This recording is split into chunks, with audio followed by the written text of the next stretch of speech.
Open Space Talk, le podcast qui dénonce les discriminations au travail.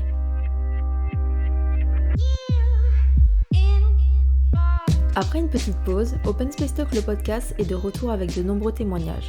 Pour ce nouvel épisode, j'ai eu la chance d'échanger avec la créatrice de la page Instagram Jeune Française. Ensemble, nous avons parlé de l'île de la Réunion dont elle est originaire, du racisme ordinaire qu'elle a subi quotidiennement en métropole, de l'intersection entre le racisme et le sexisme en tant que femme cisgenre noire qui travaille dans un domaine majoritairement masculin, mais aussi de la création de sa page Instagram, l'impact et le ressenti qui en découle. Vivant à la Réunion, nous avons enregistré l'épisode via Skype, en espérant que la qualité du son ne vous sera pas désagréable. Je vous souhaite une très bonne écoute.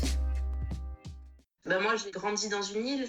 Après, j'ai fait mes études en métropole. Et après la métropole, je suis retournée dans une autre île. Je suis revenue en métropole. Je suis allée ailleurs. Enfin, tu vois, j'ai beaucoup bougé. Et je constate qu'en fonction de là où on est, là où on vient, là où on va, et en fonction des gens avec lesquels on se retrouve, l'expérience, elle change totalement par rapport à ça. Et c'est super intéressant, justement, de confronter cette vision des gens qui ont grandi en métropole et des gens qui ont grandi très loin dans les Outre-mer, en fait. Alors du coup, quand tu dis tu as grandi dans une île, quelle était cette île ?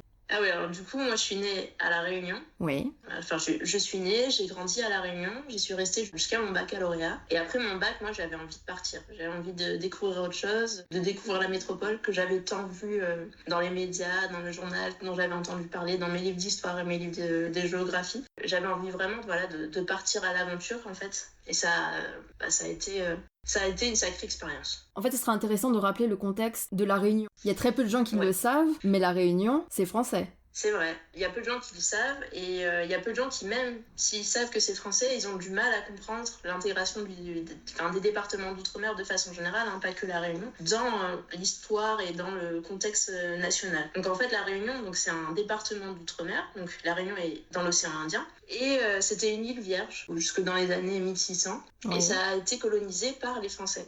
Donc du coup, les premiers habitants, les premiers véritables habitants de La Réunion, ce sont des métropolitains, donc des Français. D'accord. Une fois qu'ils se sont installés, là, ils ont commencé à faire venir des gens d'un peu partout. Ils ont fait venir des gens de Madagascar, parce que Madagascar on va dire une île qui est juste à côté de La Réunion, qui était déjà sous possession française. Donc ils ont fait venir des gens de Madagascar, mais après ils ont aussi fait venir des gens d'Afrique, non des esclaves. Et un peu plus tard dans l'histoire, ils ont fait venir des gens de l'Inde, sous le terme d'engagés, qui était une autre façon de faire venir des esclaves, mais avec, on va dire, des statuts différents. Après toutes ces années, toutes ces vagues de migration, etc., La Réunion, elle a commencé à avoir une certaine forme de métissage, en fait. À La Réunion, on va retrouver plein de populations différentes. On va retrouver des descendants d'Africains, des Malgaches. Donc les Malgaches, ce sont les gens qui viennent de Madagascar. On va retrouver des gens qui descendent des Indiens. On va retrouver aussi des gens d'ethnie asiatique. On va retrouver aussi forcément des Blancs. Donc des Blancs, soit des descendants de colons qui se sont installés au début de la colonisation, soit des métropolitains qui sont des expatriés qui sont venus s'installer au fur et à mesure sur l'île. Donc du coup, on se retrouve dans un espèce de contexte avec plein de cultures très différentes, des religions très différentes, tout ça qui se mixe et se mêle au sein du territoire et qui crée justement un territoire assez particulier pour La Réunion vis-à-vis de ça. Et tout ça, donc, sous le gouvernement français ? Sous le gouvernement français, bien sûr. Et du coup, on est un département comme l'Île-de-France. On a le même statut, on a la nationalité française, on a une carte d'identité française, on a l'euro qui est en cours. Toutes les lois françaises s'appliquent à La Réunion comme dans n'importe quel département français. Et la seule particularité qu'il y a à La Réunion, c'est que La Réunion est à la fois un département français, mais aussi une région. Finalement, quand tu pars en métropole, donc tu dis que tu pars pour une aventure, avec quand même une sécurité, le fait que tu aies des papiers français. Comment ça s'est passé pour toi, ton arrivée en France ? Alors du coup, mon arrivée en France, pour moi, même si moi je me considère française et que je me perçois comme française, quand je suis arrivée en métropole, j'ai pas été considérée comme française. Les premières questions qu'on m'a posées après m'avoir demandé comment je m'appelais, etc., c'était d'où est-ce que tu viens ? Donc du coup, moi je répondais naïvement, je viens de La Réunion. Et du coup, je voyais les gens en face de moi qui avaient une certaine forme de soulagement, en fait, dans le fait que je leur dise que je viens de La Réunion. Genre, ah, ok, ça explique quelque chose. Mais moi, je comprenais pas encore à l'époque qu'est-ce que ça expliquait, en fait. Et puis, à un moment donné, un peu plus tard dans mes études, je me suis retrouvée à une soirée où un mec a vachement insisté, en fait, pour savoir d'où je venais. Du coup, il me disait, ouais, mais tu viens d'où ? Du coup, je lui disais, mais de La Réunion. Il me dit, ouais, mais de La Réunion, mais tes parents, ils viennent d'où ? Et je dis, je sais pas, ils viennent de La Réunion. Enfin, je sais pas, on est français depuis plusieurs générations, quoi. Il a fait, ouais, non, mais je comprends, mais t'es forcément descendante d'un Africain, ou voilà, parce qu'en fait, vu ta couleur de peau, t'es pas française, quoi. Et du coup, c'est là que j'ai compris que, en fait, il y avait une distinction dans le regard des gens, en fait. Parce que j'étais d'une couleur différente que la normalité française, on va dire, du coup, j'étais française, mais ce genre de française-là, quoi. C'est ce genre de française qui, en fait, n'est pas vraiment français, puisque descend d'une famille d'esclaves, ou une famille d'engagés. D'accord, et c'est quelque chose auquel t'es confrontée à La Réunion ou pas du tout? C'est une question que je m'étais jamais posée, en fait, quand j'étais à La Réunion. Parce que du coup, moi, si je prends un exemple, quand j'étais en primaire, dans ma classe, il y avait tout autant bien des Asiatiques que des musulmans, que des Arabes, que des Malgaches, des Comoriens, des Mauriciens, etc. Enfin, il n'y avait pas de couleur de peau associés à une nationalité. Pour nous, on était tous réunionnais et on était tous français. Du coup, c'est pas du tout une question qu'on m'a posée quand j'étais à La Réunion, et c'est vraiment un truc que j'ai ressenti que quand je suis arrivée en métropole. Est-ce que ça a eu un impact par la suite, que ça soit au niveau de tes études ou si t'as travaillé en France? Clairement. Alors, pas un impact directement au niveau de mon embauche, mais un impact au niveau de l'attitude que les gens pouvaient avoir envers moi. Parce que souvent, du coup, j'ai un nom de famille qui n'a pas forcément de consonance tropicale. Donc, les gens ne s'attendent pas forcément à ce que je sois noire, en fait, quand j'arrive. Souvent, c'est un peu la surprise quand j'arrive à l'entretien, parce qu'on ne s'attend pas à ce que je sois noire et que voilà. Et en général, mes entretiens d'embauche se sont tous bien passés. Mais après, intégré dans les équipes ou dans les projets, là, je ressens une différence. Parce que, par exemple, j'ai travaillé sur un projet qui s'appelait Créole. Et du coup, un des responsables me disait « Non, mais tu sais, on t'a embauché juste parce que tu viens de La Réunion. Parce que, tu vois, t'es une créole sur le projet Créole. » C'est marrant, non ? Oh, wow.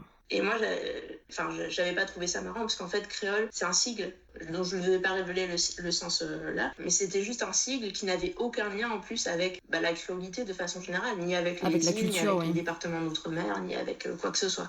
Et du coup, je me suis rendu compte que déjà c'était une petite blague un peu raciste quand même. Et puis un peu plus tard, dans une autre réunion, cette même personne nous dit en fait, je sais pas si vous avez remarqué, mais tous les noirs de la boîte, on les a mis sur ce projet. Et en fait, c'était une blague entre guillemets, mais c'était aussi une vérité malencontreuse, parce que sur tous les autres projets qu'hébergeait la boîte, en effet, il y avait personne d'autre de couleur ou d'une origine différente. Il y avait que des blancs, et on était le seul projet à être un peu plus mix en termes de couleur et même en termes d'origine.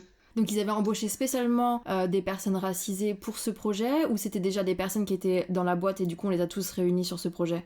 C'était des personnes qui étaient déjà dans la boîte et qui étaient sur ce projet, mais c'était vraiment quelque chose de malin. Enfin, c'était pas une volonté de la boîte de mettre des gens sur ce projet-là qui avaient une couleur, une origine particulière. C'était vraiment un fait du hasard.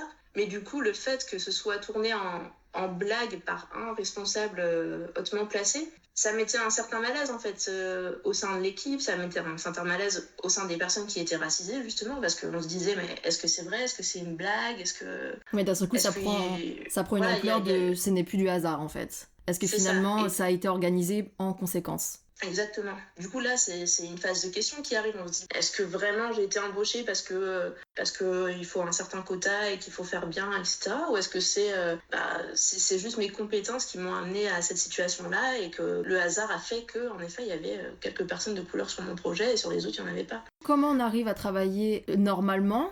Comment on arrive à être compétent après sur un projet quand on se rend compte de ça, en fait? Et en fait, on s'allie avec les personnes qui sont aussi choquées par ce genre de réflexion. Parce qu'on en parle, on en discute au sein de l'équipe et on se rend compte qu'on est plusieurs à être choqués. Pas forcément des personnes racisées, mais plusieurs personnes différentes. Et du coup, on s'allie et on essaye de combattre le racisme au sein de l'équipe. Parce que forcément, ce genre de blague laisse la porte ouverte à d'autres blagues.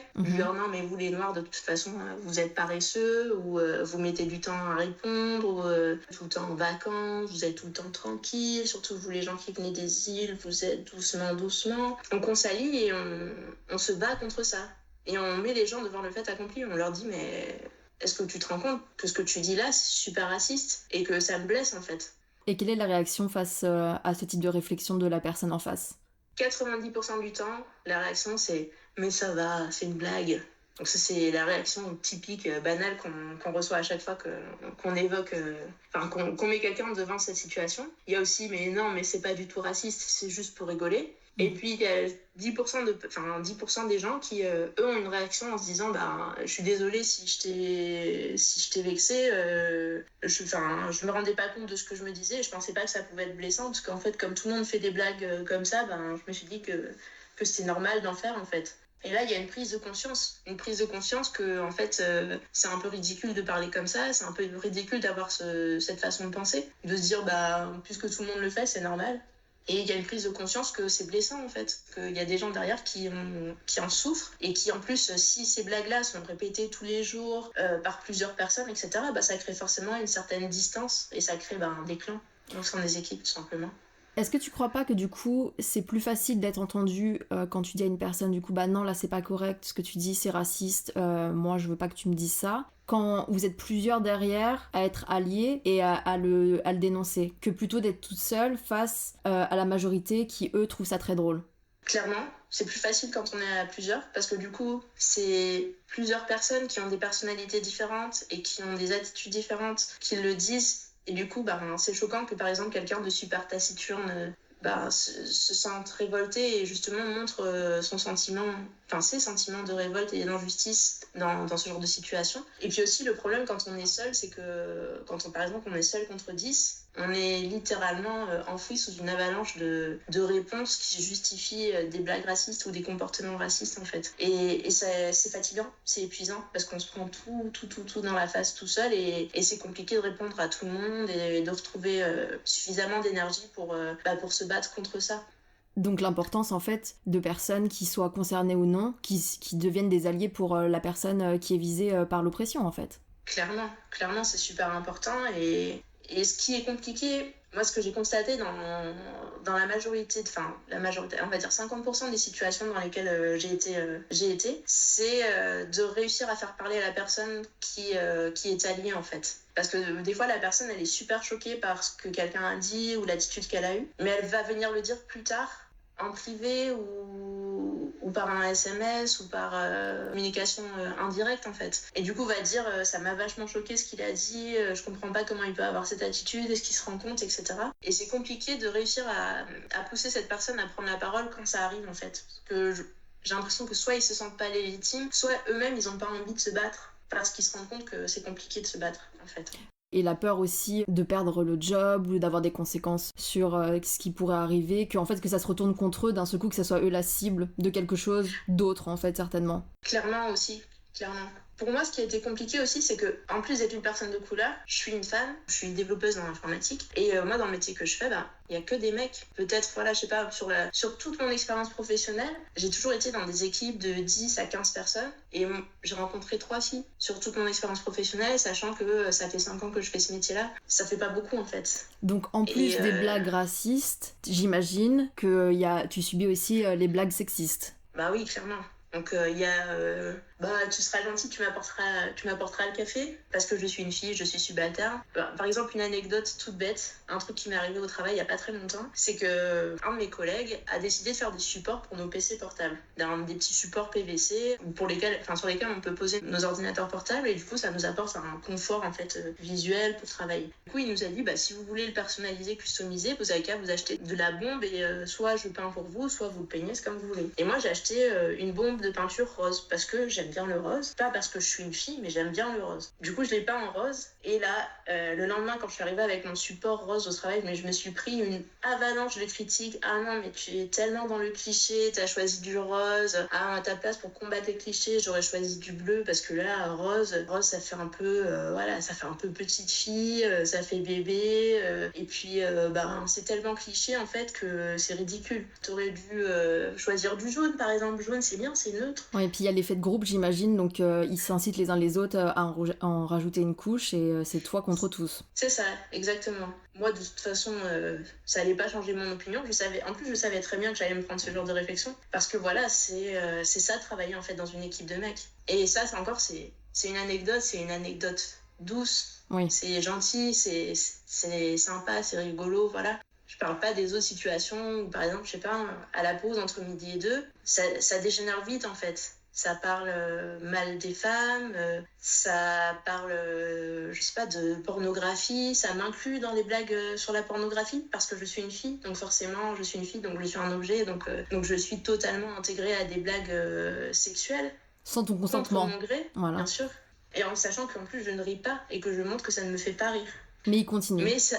Mais il continue, et à chaque fois, c'est comme avec le racisme, c'est exactement la même situation, c'est mais ça va, on rigole. Pire, je trouve que les réactions de ça va, je rigole, c'est les mecs qui viennent après la pause me voir et qui me mettent la main sur l'épaule et qui me disent on est vraiment désolé. D'accord, ça c'est intéressant, ça prouve vraiment en fait toute la pression qui se met entre eux, toute l'effervescence qu'il y a quand ils sont en groupe en fait. Alors que désolidarisés de ça, ils redeviennent plus ou moins sympathiques. En fait, du coup, ils ont réellement conscience de ce qu'ils font.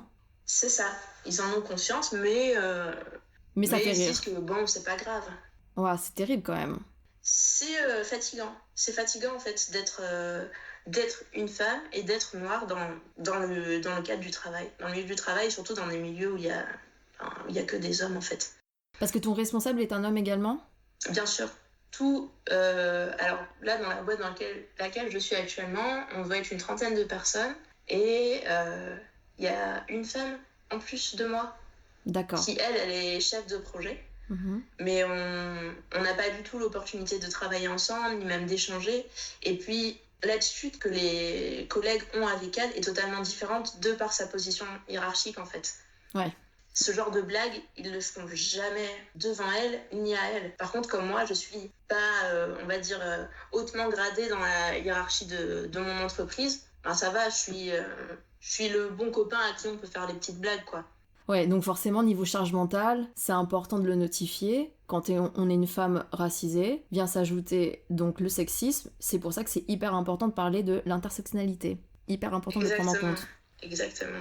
Par la suite, t'as décidé de rentrer à La Réunion parce que peut-être des raisons personnelles ou parce que justement la métropole c'était compliqué, tu te sentais pas réellement à ta place ? Eh ben, il y a un peu des deux en fait. Il y avait le fait que ça faisait plus de 10 ans que j'étais loin de ma famille. J'ai eu l'opportunité de rentrer régulièrement, voir mes parents. J'ai une grande sœur et aussi de voir ma sœur qui a des enfants, etc. Mais ça me manquait quand même au quotidien de pas les voir, par exemple de pas passer les fêtes de fin d'année avec eux, de rater les anniversaires, etc.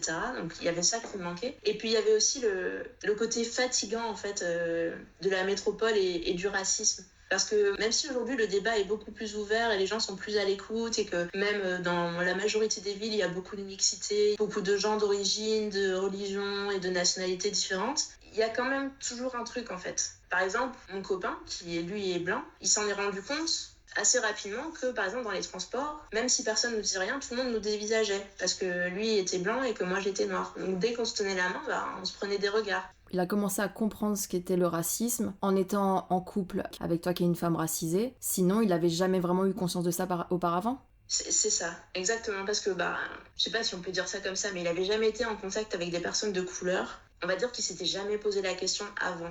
Parce que ça le concernait pas directement et il avait jamais discuté ni échangé avec des gens qui étaient victimes du racisme ou victimes de sexisme, etc.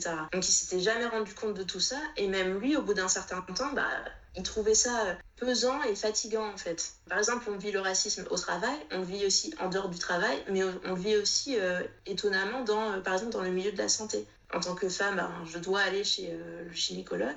Parce que je suis une femme noire, je me prends des réflexions chez la gynéco qui sont outrantes en fait, outrantes, vexantes, etc.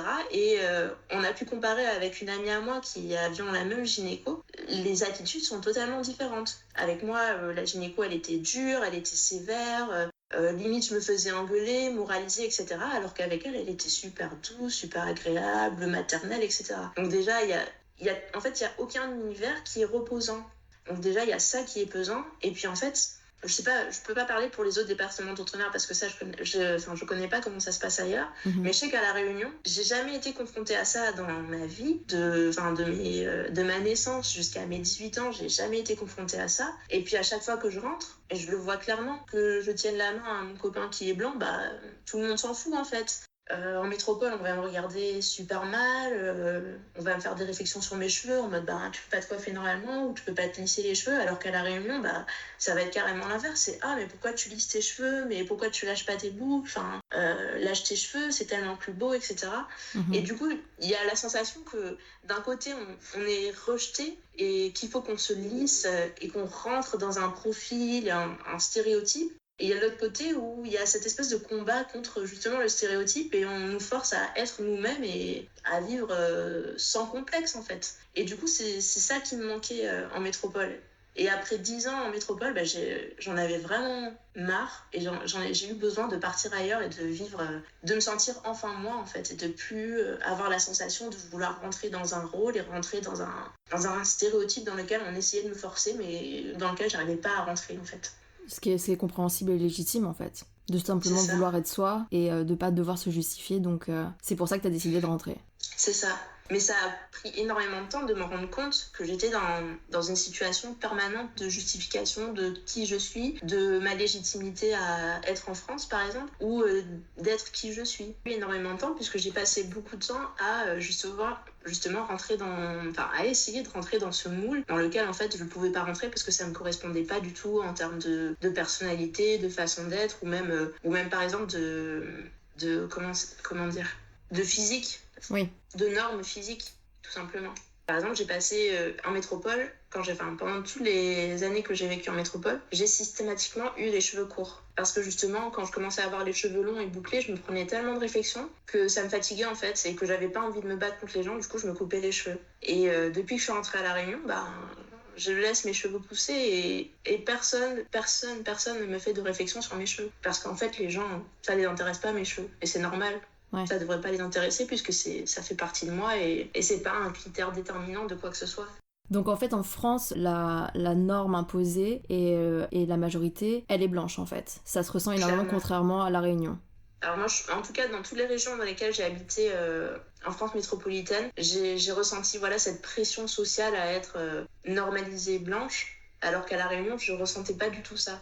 J'ai pas d'écho par rapport à ça parce que c'est vrai qu'on parle peu de La Réunion par rapport à ce genre de choses, contrairement à la Martinique ou à la Guadeloupe où les personnes blanches accusent les locaux de racisme anti-blanc. Est-ce que c'est quelque chose qui se passe à La Réunion ? Alors, je vais introduire un autre contexte que j'ai pas forcément bien expliqué au début sur La Réunion. Une analyse que moi je fais de La Réunion, c'est qu'on va distinguer les créoles des métropolitains. D'accord. Du coup, par créole, qu'est-ce qu'on entend ? On entend tous les gens qui descendent des habitants primaires de La Réunion, c'est-à-dire les descendants de colons, les descendants d'esclaves d'origine africaine et malgache, les descendants d'engagés indiens et aussi les descendants d'asiatiques qui se sont installés au fur et à mesure. Du coup, c'est ce qu'on va identifier comme étant les créoles. Du coup, dans les créoles, il y a aussi des blancs. Par exemple, moi, mes deux grand-mères d'ailleurs sont blanches. D'accord. Donc du coup, on peut pas dire qu'il y a un racisme anti-blanc parce qu'il y a des blancs dans les créoles réunionnais. Par contre, avec les métropolitains, il n'y a pas de racisme, mais il y a une barrière en fait. Ça dépend des gens, ça dépend des métropolitains avec lesquels on a affaire, on va dire. Mais il y a deux types de métropolitains. Il y a deux types, je généralise. Il y a plusieurs types de personnes qu'on qualifie de métropolitains et qui auront différentes façons de s'intégrer en fait dans l'île. Il y a ceux qui arrivent et qui ont envie de tout changer et qui ont envie de faire en sorte que La Réunion ce soit la métropole. D'accord. Donc, ils ne sont pas à l'écoute de ce qui se fait localement, des pratiques locales, des mœurs locaux, etc. Enfin, des mœurs locales, pardon. Ils ne sont pas du tout à l'écoute des gens et ils veulent imposer une langue. Parce qu'à La Réunion, les gens parlent le créole réunionnais, mais aussi le français. Donc, ils veulent imposer le français. Parce que le français, c'est la langue de la République et on est dans la République française, donc on parle français. Donc déjà, ce genre d'attitude et ce genre de personnes, il va y avoir une certaine distance avec eux. Qui est compréhensible. Qui est compréhensible, tout à fait. Après, il y a ceux qui vont arriver et qui vont vouloir vivre l'expérience réunionnaise. Donc eux, ils ont envie d'être au plus proche des créoles, vivre ce que c'est la Réunion au plus proche, etc. Et c'est tellement pas spontané, en fait, c'est un peu bizarre, on se sent un peu à la foire en fait. C'est comme si on allait au zoo et les Réunionnais ou les Créoles, ce sont des animaux du zoo qu'on va venir prendre en photo et qu'on va analyser et dont on va raconter la vie aux copains quand on va revenir en métropole. Du coup, on va dire ah, c'est marrant comment vous faites la cuisine, oh là là, mais ces petites habitudes, oh là là, mais ce plat est tellement bon, alors moi j'aimerais trop savoir comment vous le préparez. Il y a un sentiment de gêne en fait envers ce genre de personnes parce que c'est peut-être sincère et c'est peut-être indélicat de leur part la façon de s'exprimer et leur façon d'être, mais on sent un peu comme des animaux ou des objets ou pas des humains quoi. Oui, d'un seul coup reproduire en fait ce que tu as pu ressentir en France, que d'un seul coup en fait vous n'êtes pas la norme quoi. C'est ça. Et puis après, il y a ceux qui viennent et qui sont passionnés par la Réunion, mais qui sont passionnés par la Réunion, l'île, le territoire. Pas les gens, juste le territoire, parce que la Réunion, c'est une île qui est du coup volcanique, qui a beaucoup de relief, donc il y a énormément de montagnes, il y a beaucoup de rando, etc.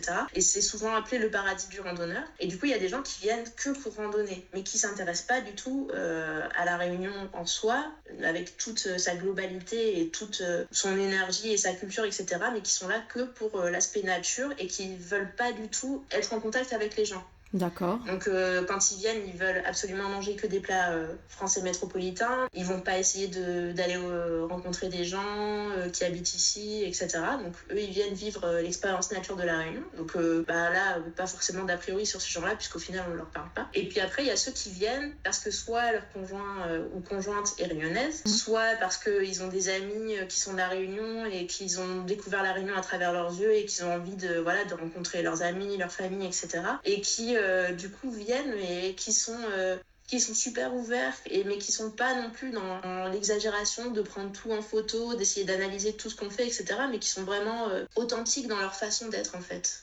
Avec eux, il n'y a pas forcément de barrière, il n'y a pas forcément de racisme, il n'y a pas de il n'y a pas de distance et les choses se font de façon plus spontanée avec ce type de personnes parce qu'on sent qu'ils sont vraiment intéressés par la culture réunionnaise, parce que les gens ont à leur apporter et du coup ils sont à l'écoute et du coup forcément les relations sont totalement différentes. Et du coup la communauté française de métropole, elle est importante à La Réunion ? Est-ce qu'elle est conséquente ? Je dirais oui et non. En fait, ça dépend littéralement de où on habite. Parce qu'en fait, les gens qui vont habiter dans les hauts de l'île, ça va être surtout des créoles qui sont peu confrontés aux métropolitains. Et les gens qui vont habiter sur la côte, à proximité des plages, dans certains endroits, on voit littéralement pas de personnes de couleur.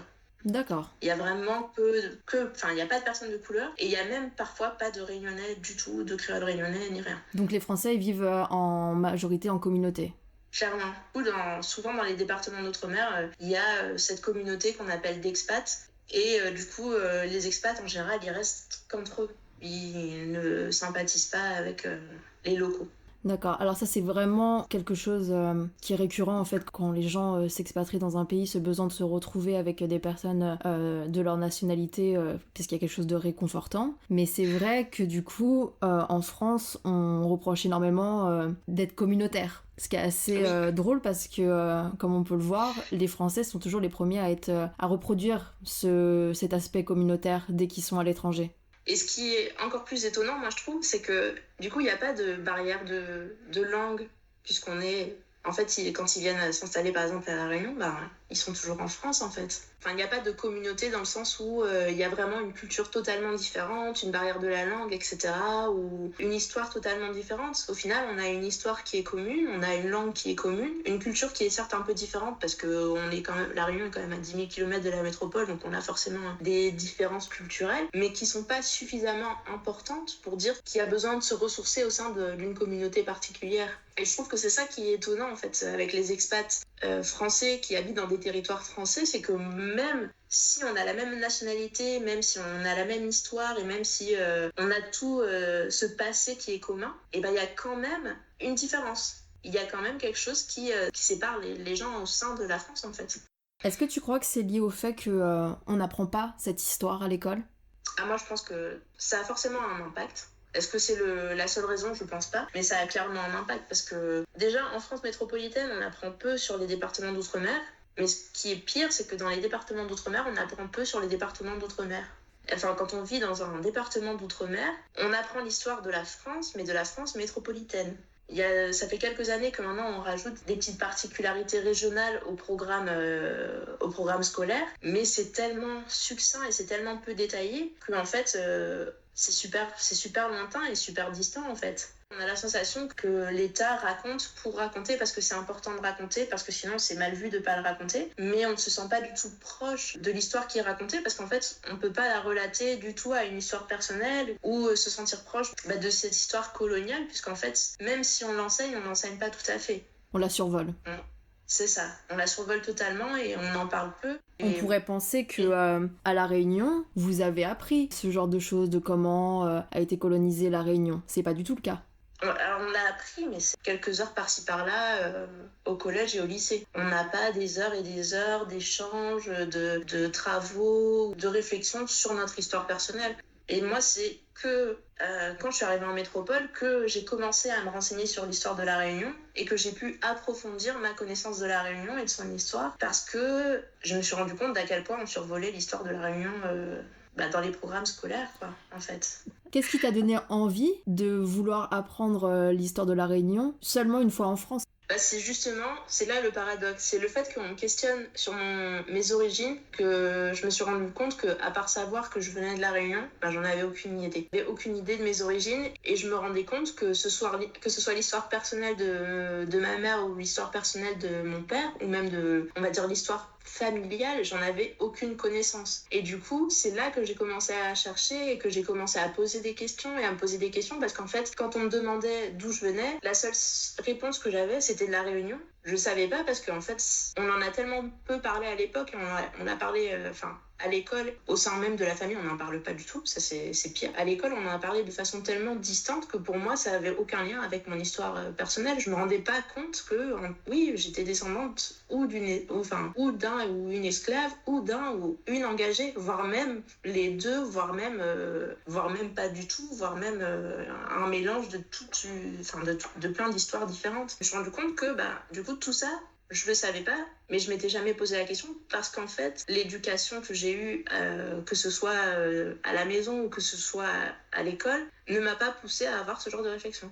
T'es rentrée à La Réunion avec ton copain français ? Ouais. Comment ça se passe pour lui à La Réunion ? Comment ça s'est passé au niveau de l'intégration, au travail par exemple ? Lui, il n'a pas cherché de travail quand il est arrivé, parce qu'en fait, il était indépendant, il était à son compte. Il est resté quelques mois encore à bosser sur un projet sur lequel il bossait avant, à distance. Et du coup, il n'a pas cherché à trouver du boulot ici. D'accord. Mais je peux quand même apporter un bout de réponse par rapport à ça. Parce qu'en fait, moi, ce que je constate, et ce que j'ai toujours constaté dans le milieu du travail, c'est que dès qu'on arrive à des métiers type cadre, on va dire qu'il y a une majorité de métropolitains. Pratiquement peu de créoles, ou de réunionnais, de façon générale. D'accord. Et ce qui est étonnant, parce qu'à La Réunion, il y a des universités, il y a des écoles, il y a une école d'architecture, il y a des écoles d'informatique, il y a des écoles d'art, etc. Et pourtant, même s'il y a tous ces cursus de formation et qu'il y a de nombreux jeunes qui sortent avec des diplômes type cadre, donc des masters ou des bac+5, etc., et en fait, on les retrouve peu dans le milieu du travail et on retrouve beaucoup de métropolitains. Et j'ai fini par comprendre un peu plus tard dans mon expérience professionnelle que, en fait, certaines entreprises, si ce n'est pas la majorité des entreprises, avaient pour partie de n'embaucher que des personnes qui venaient de métropole et pas des gens localement. Et en fait, si mon conjoint s'était retrouvé à travailler ici, il aurait été quasiment entouré que de métropolitains, ou s'il y avait eu des réunionnais dans ses équipes, en fait, ça aurait été des postes moins qualifiés. Le taux de chômage donc qu'on annonce dans les médias par rapport qui est apparemment assez important à La Réunion, c'est les locaux qui sont majoritairement touchés. C'est clairement les locaux qui sont touchés, ouais. Enfin, il y a très peu de métropolitains qui sont au chômage involontairement. Et ce qui est bizarre à La Réunion, c'est que souvent, dans le marché du travail, on fera plus confiance à un métropolitain qu'à un réunionnais. Et c'est triste. Parce qu'en fait, moi, par exemple, si je prends dans le cadre de ma famille, j'ai des cousins et des cousines qui sont très diplômés et qui, en cherchant du travail, n'ont rien trouvé et ont fini par se reconvertir en professeur des écoles. Parce qu'en étant professeur des écoles dans un département d'outre-mer, on est sûr d'être affecté sur le département d'outre-mer, contrairement à la métropole, où quand on devient professeur des écoles, on peut être affecté dans n'importe quel département. D'accord. Et là, ils ont pas de mal à prendre des locaux. Non, parce que là, du coup, il n'y a pas de sélection, c'est un concours. Le meilleur gagne, quoi. Enfin, les meilleurs gagnent leur place au soleil, si on peut dire ça. D'accord. Et donc, est-ce qu'il y a quand même un ras-le-bol des locaux? Il y a un ras-le-bol, mais comme tu l'as compris toi-même, la société réunionnaise est super complexe en fait, en termes de structure sociale, parce que à la fois il y a un ras-le-bol, mais à la fois les gens vont pas s'exprimer. Parce que à l'école, on nous a appris que si on voulait bien réussir dans la vie, il fallait avoir des bonnes notes à l'école, et il fallait être sage, et il fallait pas trop ouvrir sa gueule. Il fallait être un bon petit écolier, quoi. Et c'est une attitude, enfin c'est une façon d'être qui a été imposée aussi par l'histoire de la Réunion. Alors ça, c'est encore un truc dont on n'entend jamais parler, mais c'est la mobilité. Souvent, c'est un truc qui a commencé en fait dans les années 80. On envoyait tous les jeunes en métropole pour remplir des emplois qui étaient inoccupés en métropole. Donc c'est pour ça souvent qu'on retrouve plein de gens des Outre-mer qui travaillent soit dans les hôpitaux, qui travaillent à la poste, etc. Parce qu'en fait, c'est un dispositif que l'État a mis en place de prendre des gens dans les Outre-mer et de les envoyer... dans les administrations françaises. C'est ça, dans les administrations françaises, exactement. Sauf que ce dispositif a été un peu détourné, dans le sens où dès que quelqu'un gênait, ou qu'il ouvrait un petit peu trop sa bouche, on le forçait à s'en aller à travers ce dispositif. D'accord. Du coup, il y a eu un espèce de sentiment de peur qui s'est installé chez les gens ici et qui disait que si tu ouvres trop ta bouche, en fait, on va t'envoyer loin de ta famille et loin de tout. Aujourd'hui, on se rend pas compte de ce que c'est d'être loin de sa famille et loin de tout, parce qu'aujourd'hui, on vit dans un monde qui est très digital, où c'est facile d'être en contact avec des gens à n'importe quel côté, enfin n'importe quel endroit sur la planète. Donc on peut voyager facilement tout en étant proche de sa famille à travers le téléphone, WhatsApp, Skype, etc., les réseaux sociaux. Sauf qu'il y a 20, 30 ans, ça n'existait pas. Donc quand on partait, on partait en fait. Et on n'était pas sûr de revenir. Donc les gens qui étaient installés ici depuis leur naissance et qui avaient toute leur famille ici installée depuis leur naissance aussi, ils voulaient pas se retrouver à devoir quitter leur... Enfin, je sais pas leur si famille, leur confort, mais quitter leur cocon et aller s'expatrier dans un endroit qu'ils connaissaient pas, qui leur était totalement inconnu, etc. Et d'où les gens qui pouvaient revenaient en parlant de racisme, en parlant de la vision que pouvaient avoir les Français à l'époque sur les gens qui venaient des Outre-mer ou les gens de couleur, etc. Donc c'était un vrai sentiment de peur. Et du coup, par exemple, mes parents, souvent, ils me disaient, si un professeur, tu trouves que c'est injuste ce qu'il t'a dit, tu dis rien et tu te tais. Du coup, en fait, on apprend à se taire. Et du coup, le ras-le-bol, on le ressent, mais on n'en parle pas. Donc il y a une espèce de menace et de peur par rapport à la métropole. C'est ça. Et pourtant, aujourd'hui, ce dispositif, il n'existe plus vraiment. Mais c'est dans l'inconscient collectif. Ouais. Cette éducation, en fait, elle est toujours là et elle n'est pas forcément toujours perpétuée, mais dans la génération dans laquelle moi je suis, c'est toujours quelque chose qui existe. Ils vont exprimer leur ras-le-bol, mais ça va être dans l'intimité du cocon familial. Ça va pas être... Il y a personne qui va... Enfin, il y a très peu de gens qui vont prendre le micro ou s'accaparer prendre les réseaux sociaux et essayer de donner leur voix. Et je pense que c'est aussi pour ça que, comme tu disais, on entend peu parler de ce qui se passe à La Réunion. Ça découle aussi de ça, en fait, de ce genre de situation et d'éducation qu'on a eu. Alors, ça me permet de rebondir sur la question suivante, c'est que j'ai pu voir qu'il y avait on peut pas appeler ça un parti parce qu'il n'y a pas vraiment de politique, mais il y a un groupe de personnes, en tout cas, qui souhaiteraient l'indépendance de La Réunion, qui souhaiteraient ne plus faire partie de la France. Ouais. Du coup, c'est quelque chose qui est conséquent à La Réunion, ou finalement qui est très peu entendu et très peu suivi, et qui n'a pas réellement de répercussions. C'est quelque chose qui est très peu entendu et très peu suivi, et qui a vraiment littéralement aucune répercussion.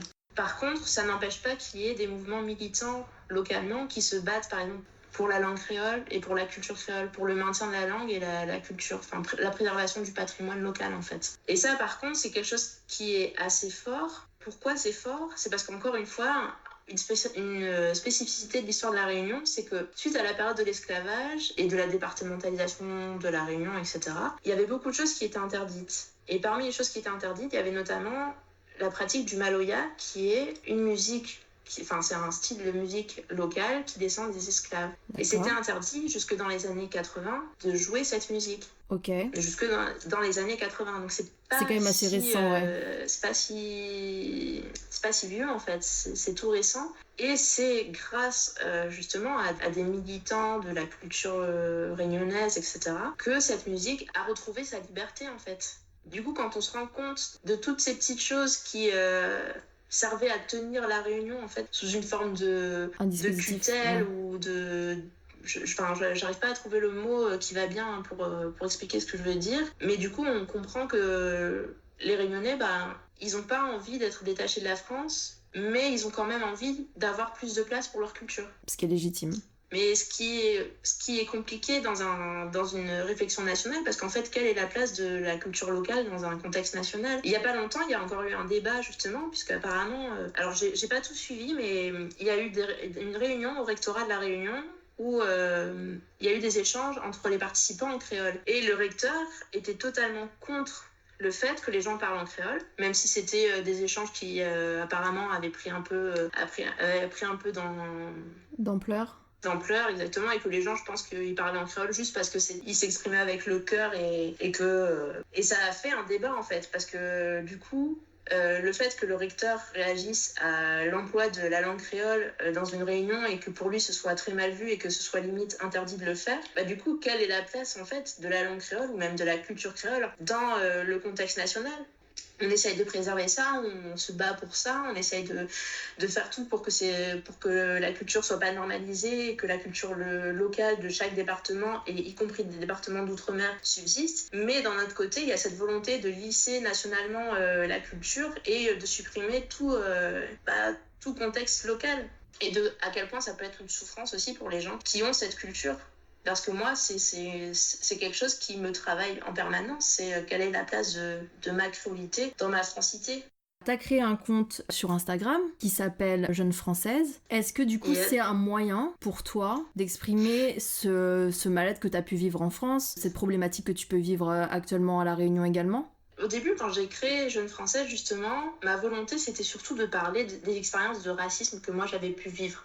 Le racisme ordinaire et les petites réflexions qu'on peut se prendre, qui sont blessantes, qui sont parfois violentes, qui sont totalement indiscrètes, etc. Et puis, plus j'avance sur ce compte et plus j'avance moi-même dans ma propre vie et dans ma propre réflexion, je me rends compte que, en dehors du racisme que j'ai vécu, il y a toute cette part de questionnement que j'ai sur mon identité, que j'arrive pas à retransmettre et sur lesquels je sais pas comment le traiter en fait. D'accord. J'ai l'impression qu'il me manque les outils pour transmettre tout ce que je peux vivre par rapport à ma créolité, tout ce que je peux ressentir, partager d'expériences. Et ce qui m'inquiétait le plus, en fait, c'est de comment réussir à mettre en avant ce sujet dans une page Instagram. En fait, ça fait plusieurs mois que j'ai beaucoup de mal à publier sur Jeune Française. Je suis passée par une grosse phase d'introspection, de réflexion, etc. Je me suis pas mal éloignée des réseaux sociaux, justement, par rapport à ça. Parce que, justement, toujours en lien avec mon identité. Comprendre qui je suis, ce que je veux, et notamment, par rapport à la page Jeune Française, comprendre comment je veux utiliser cette page et comment je veux utiliser ma voix et dans quel but. Ça fait quelques semaines que je suis revenue un peu sur mon compte, que je pense à publier des choses. Ouais, je sais pas, j'ai du mal à le faire, mais justement, j'avais cette réflexion justement de partager un peu plus sur mon expérience personnelle en tant que réunionnaise et partager ces problèmes de culture, d'identité, etc. Parce que ce sont des sujets qui sont super intéressants et pour le coup, je suis persuadée que je suis pas la seule à me poser ce genre de questions et qu'il y a plein de gens qui potentiellement auraient des éléments de réponse à m'apporter ou à apporter à d'autres et que ça pourrait lancer des débats et des discussions super intéressantes avec les gens en fait. En tout cas, tu sais que si c'est fait, tu seras accompagnée et complètement recommandée pour suivre ce genre de compte parce que comme tu le dis, je pense qu'il y a énormément de personnes qui seraient intéressées. Merci d'avoir écouté ce témoignage. Si cet épisode vous a plu, n'hésitez pas à laisser des étoiles, des pouces en l'air et des likes pour soutenir le projet. Et également, je vous invite à suivre jeune.française sur Instagram. Si cet épisode vous a fait écho, n'hésitez pas à venir témoigner de votre rapport à la discrimination au travail en DM sur la page Instagram Open Space Talk.